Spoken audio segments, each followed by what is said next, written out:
As always, welcome back to Inspector Toolbelt Talk. So today we're going to talk a little bit about something different than we usually talk about. We talk a lot about business and sales and ethics in our industry and just a wide range of things.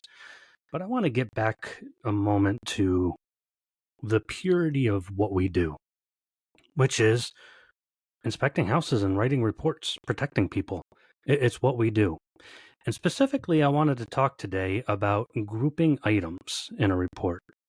Now, what we mean by that is there's two ways to kind of write up an item that is multiple items in a report. The best illustration I could think of is windows. So some of us will have one component in our report for windows. Some of us will have windows in the kitchen, windows in the living room, windows in each bedroom, and we talk about all sorts of different windows. But what is a tendency that I see in our industry that wasn't around many years ago, for the most part, anyways, is that if there's a big room, like we have a big sunroom, and one window is busted, it doesn't work, or there's wood rot around it, what I'll see a lot of inspectors do is they'll separate that one window out and make that a defect, and then separate the other windows out, and either by creating a whole nother component or within that section, somehow saying this one window was defective, but the rest of them were functional or acceptable, or however we write our reports. In logical day-to-day inspecting, that makes a lot of sense, right? It's like one window's broken, the rest are fine. But I learned many years ago from an attorney, something good I did on accident was grouping items together. So what ended up happening was I was inspecting this house and some windows were painted shut. I'm like, boy, that's weird. And then there was some wood rot on them. I'm like, man, that's really weird. So I wrote up in my report that 5 windows were defective, but I grouped them with all the windows. I didn't separate them out. And it was kind of on accident. It was early on in my career, so this was probably 18 years ago. And so I put them all together and I gave them all the same rating.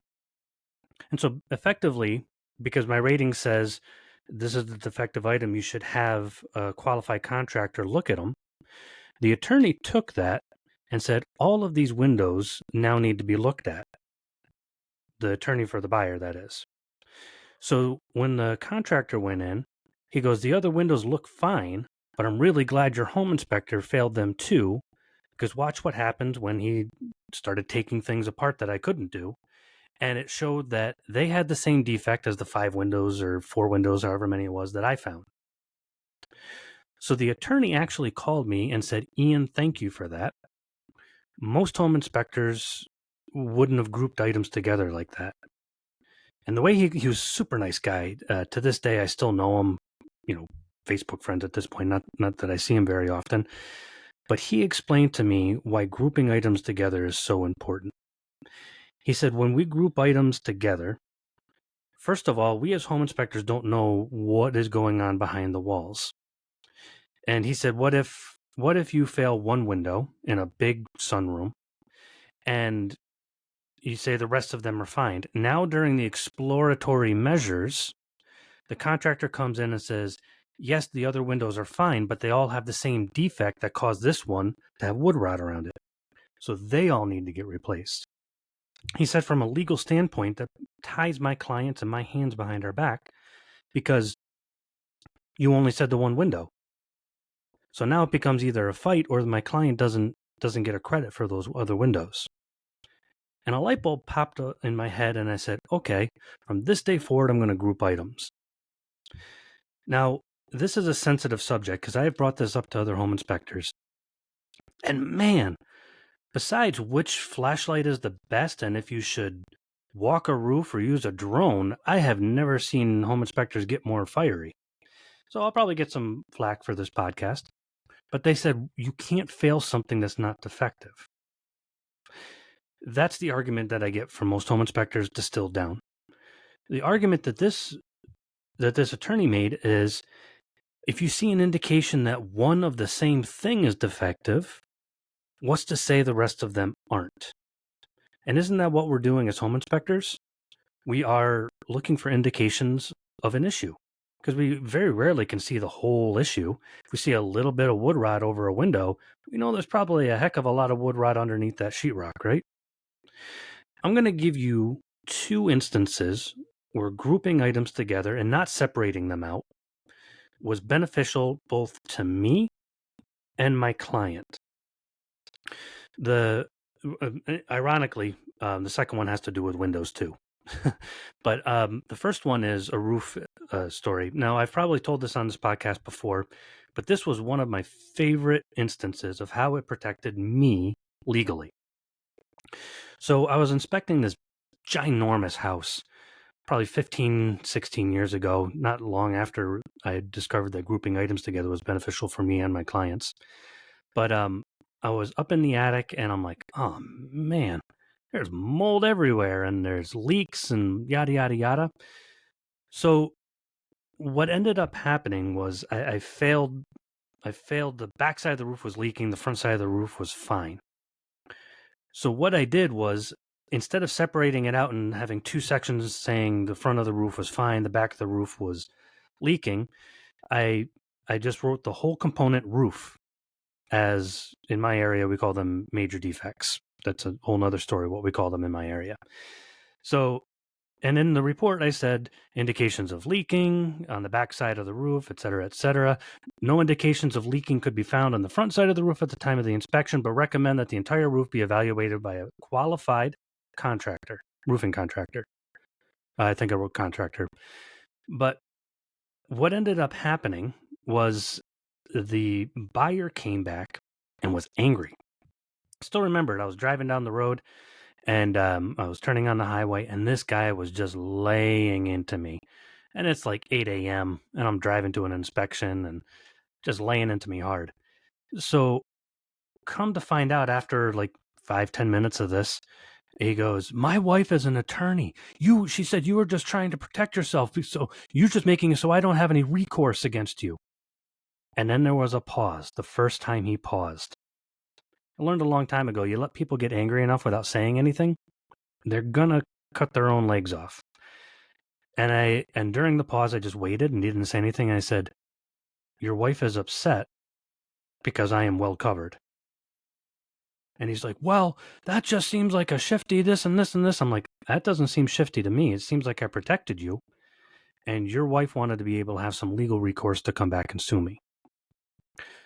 A few weeks later, I don't know if it was about this report, but the buyer's attorney for one of my somebody, and I assumed it was this, but he left a message and I saved that voicemail.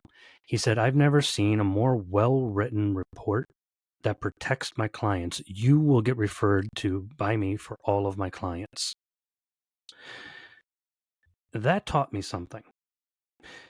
If an attorney who wants to get at you is angry because they can't, and the attorney that benefits from it because it protects him and his clients loves it, you're doing something right. Because remember, we are technically writing, whether we like to admit it or not, a legal document. We are writing a document that goes to attorneys, that goes on file with attorneys and offices and buyers and sellers and agents. And oftentimes these will be used in court if things get that far. We're writing a legal document, grouping things together and not in a ridiculous way. So let me caveat it with this. Let's not get ridiculous. It's like, oh, okay, this window is kind of stuck. Make sure you have all the windows in the entire house evaluated and make sure you have the roof inspected by a dinosaur. Just let's calm down, folks. Okay? But I say grouping things together within reason. If we find 1 or 2 windows that are broken, let's have it evaluated. Now, our company, one of my companies actually ran into this recently. And it wasn't anything big. But grouping items together protects our client and protects us. And the roof is a good example.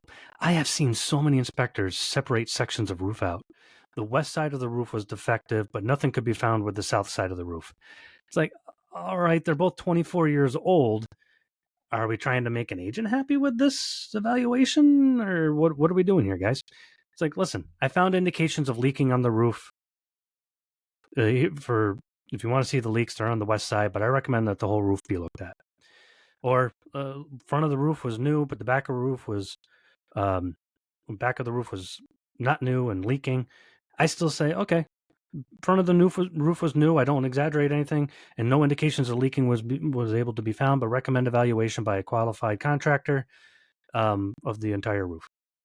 I've in almost 20 years, I've never had anybody come back and get mad besides that one buyer. Agents don't get mad. Nobody's gotten upset at that language. And they're like, oh, okay, cool. And buyer's agents would actually refer me because they're like, okay, now my clients are protected. Because believe it or not, as much as we like to complain about agents, there are good agents out there. And the good agents would like to protect our clients, let's just say because they're a good person. But even if they're not, they want referrals. They want to have people come back and hire them in 5-10 years when they go to sell their house and buy a new one. That's how they make their business. They like good agents, like to protect their clients. So without exaggerating, grouping things together is important. Second one is another window instance. And it's funny how these things keep happening with windows. And it's the most common thing that I hear with home inspectors is windows. In fact, with our app, Inspector Toolbelt, they're like, how do I separate? Can I have just a card in each section for each window? And what if there's 5 windows? Can I have 5 window cards? I'm like, why are we separating out windows so much? Typically, in the living spaces of my inspection report, I have one card that says windows. One component for the whole house. And that was very good for me in this other big house. Oh boy, I don't remember how long ago this was. This probably wasn't that long ago. Maybe 8-9 years. Maybe a little less even. But I walked in and they had, I'll tell you the end of the story. Ultimately, they had a leak behind some flashing up on the roof. So they didn't have gutters, which was also in my report. But the fascia, the top of the fascia, if you can picture this, popped off. So there was no roof rakes. So that's that top board at the roof before the drip edge. And so that was a problem too. But it popped off and water was running into the fascia and somehow found a channel and ran down behind the siding, through the framing, and over the top of several windows all the way down. So big fancy house, lots of windows, and I'm pretty sure any 2 or 3 of these windows together probably cost more than my truck. It was that kind of house. So I was only able to find one window. The only reason I found it was the first floor window. Down in the basement, I found wood rot on the sill plate and on basically on the sill plate and some of the subflooring underneath this one window. And I'm like, this is behind a covered porch. Like, no water should be getting here. There's no hose. There's no plumbing. And so then I said, oh, there's water somewhere behind here, but it's at this window.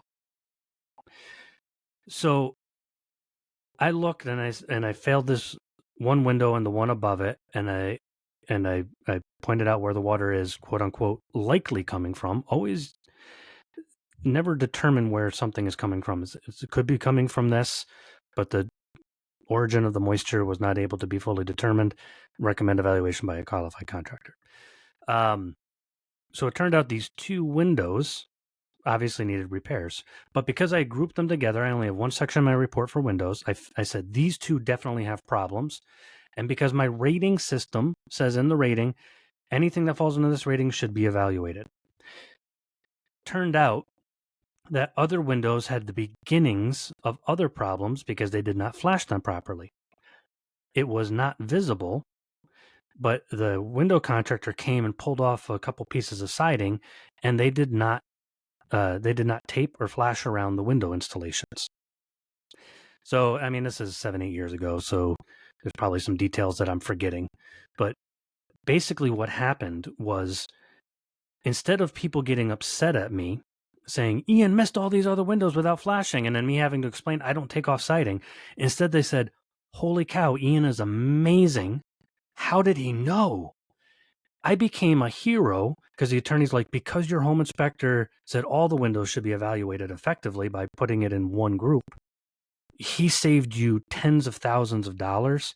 I got thank you emails, referrals, and if I remember right, this is the same circumstance. The seller's agent hated my guts, but she never argued with me ever again after that because I think she was too afraid to like, okay, dude can see behind walls, and I couldn't.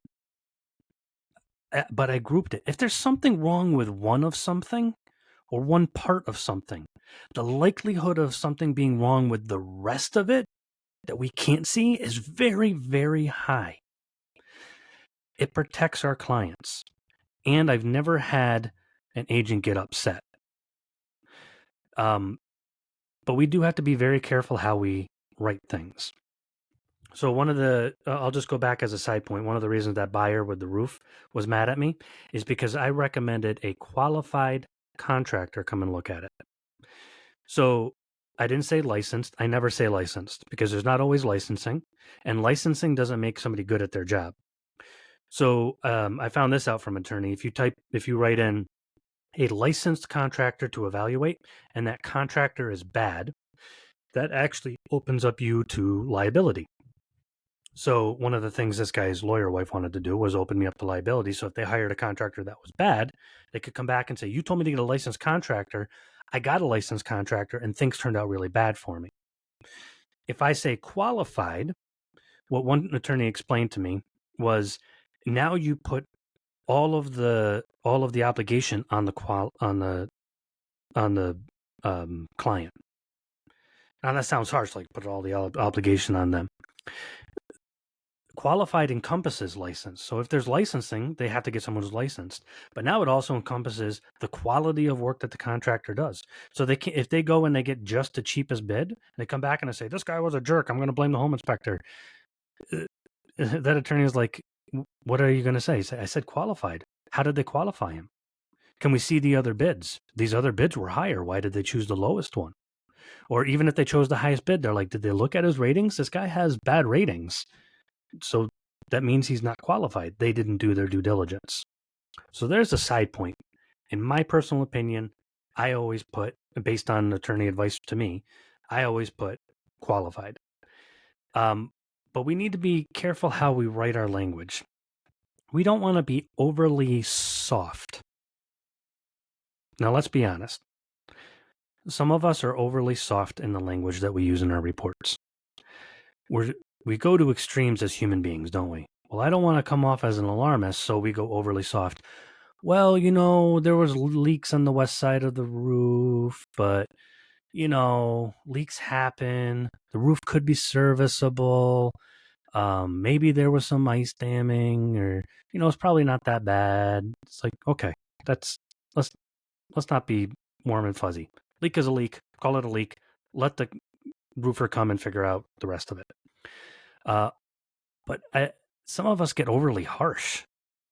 Like it's like I saw this one report recently, and it was I forget what it was, but it was like a small chimney flashing leak, and I'm like, oh, okay, yeah, those stink. But then I read the rest of the guy's report, and it was like the house was going to explode. Is like he goes, there could be damage everywhere. There could be mold, and he goes into all this stuff about all this toxic mold and yada yada yada. He asked me to review his report, and I'm like, was it really that bad? He goes, no, but I don't want anybody to come back and sue me if anything ever happens. And I'm like, man, I would just never hire you. And as a buyer, if I didn't know, if my doctor wrote a note like that about me, I'd be freaking out. Say what it is. There was leaking noted at the chimney flashing. Never say from chimney flashing, in my opinion, at chimney flashing for other legal reasons. But then say unseen damage and other issues could occur. Recommend evaluation by a qualified contractor. We don't need to make up stories in every scenario that could ever possibly happen to protect ourselves. In fact, that probably creates more liability for us. So it still comes down to grouping things together. That's the crux of what I wanted to get to today. Those were just side points, but Watch our language when we group things together. Say what it is. If there's chimney flashing, I know one home inspector, he was telling me, he goes, the left side of the chimney cricket was leaking, but not the right side. And I'm just like, you all know me. You listen to the show. I'm fairly blunt. I'm gonna go. I'm like, dude, you are splitting hairs so hard. Just fail the cricket. He's like, okay, we don't need to split things up. Chimney flashing, leaking noted at cricket, and there's other parts of the chimney flashing. Say, recommend evaluation of the chimney flashing by a qualified contractor. Boom.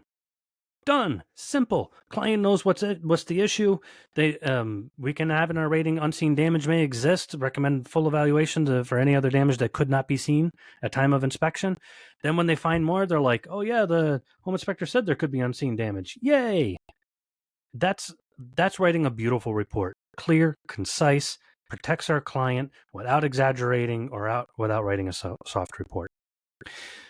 But I don't know if you can tell, I get a little bit passionate about report writing. Maybe I should do more podcasts on it, because I really, the purity of our profession, that's what we give people, right? We give them our report. They pay for our opinion, and our opinion gets written down in this beautiful document that just that either helps them or hinders them. So there's my opinion. You have a different opinion? I'd love to hear it. But thanks for listening in, and we'll talk soon again on Inspector Toolbelt Talk.